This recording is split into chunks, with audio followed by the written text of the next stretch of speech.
পারি, তো আমরা নামাজে হয়তো কিছু নাকি পাবো, কিন্তু নামাজের মধ্যে যে ভক্তি ভালোবাসা আমাদের সেটা পাবো না। সেই জন্যই অবশ্যই আমাদেরকে ইসলামী শিক্ষা অর্জন করতে হবে।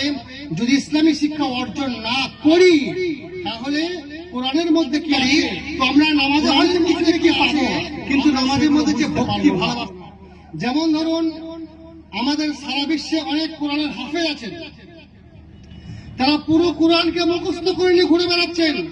তাকে যদি বলা হয় আউযু বিল্লাহি মিনাশ শাইতানির রাজিম বিসমিল্লাহির রহমানির রহিম সহ সূরা ফাতিহার অর্থ সহ তাফসীর করে দাও, সে পারবে না।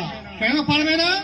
তাকে তো শুধু খালি তুতা পাখির মতো কোরআনকে মুখস্থ করানো হয়েছে, কোরআনের মধ্যে কি আছে সেটা পড়ানো হয়নি। সেই জন্য কোরআনের মধ্যে কি আছে সে বুঝতে পারবে না।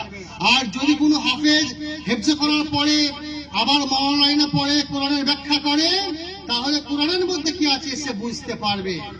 যেমন ধরুন আমরা সূরা ফাতিহাতে পড়ছি আলহামদুলিল্লাহি রাব্বিল আলামিন, এই যে একটা আয়াত আমরা পড়লাম, এই আয়াতে আমরা কি আল্লাহকে বললাম তার সামান্য ছোট্ট করে আমি ব্যাখ্যা বলছি।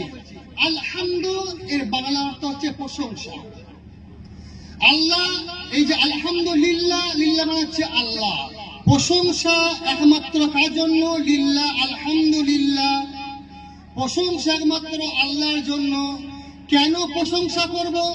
আল্লাহকে আল্লাহ প্রশংসা কেন করব? তারপরে শব্দ এসছে রব। রব মানে হচ্ছে পালন কর্তা।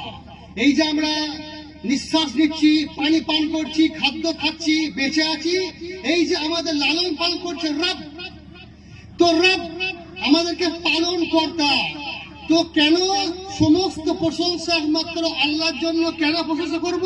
যে রব্বিল আলামিন, আরবি শব্দ আলামিন মানে হচ্ছে বিশ্ব, বিশ্বজাহানের প্রতিপালকের প্রশংসা, বিশ্বজাহানের প্রতিপালকের প্রশংসা।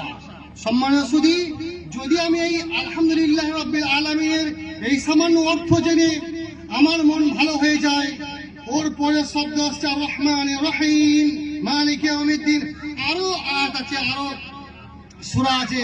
তো যদি আমরা ইসলামী শিক্ষা অর্জন করি, এই যে দুয়ার বইয়ে দোয়াগুলো লেখা আছে, অর্থ লেখা আছে, তো যদি আমরা দুয়ার বইয়ে দোয়াগুলো অর্থ সহ মুখস্থ করি, তাহলে আমরা কামিয়াব হয়ে যাব, উত্তীর্ণ হয়ে যাব। নামাজের মর্ম বুঝবো, নামাজের মাহাত্ম্য বুঝবো, নামাজের গুরুত্ব বুঝবো। আর নামাজবিহীন মুসলিম হতে পারে না, নামাজবিহীন মুসলিম হতে পারে না, সালাতবিহীন মুসলিম হতে পারে না। আমরা আমাদের ভাষায় বলি নামাজি বেনামাজি, নামাজি বেনামাজি না। বেনামাজি কি শব্দ? নামাজি মানে হচ্ছে মুসলিম, নামাজি মানে হচ্ছে মুসলিম। আর বেনামাজি কি শব্দ? বেনামাজি।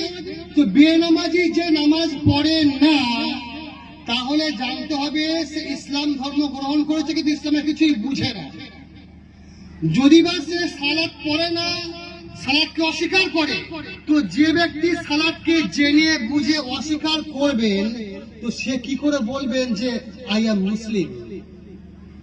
কি করে বলবেন যে আমি মুসলমান?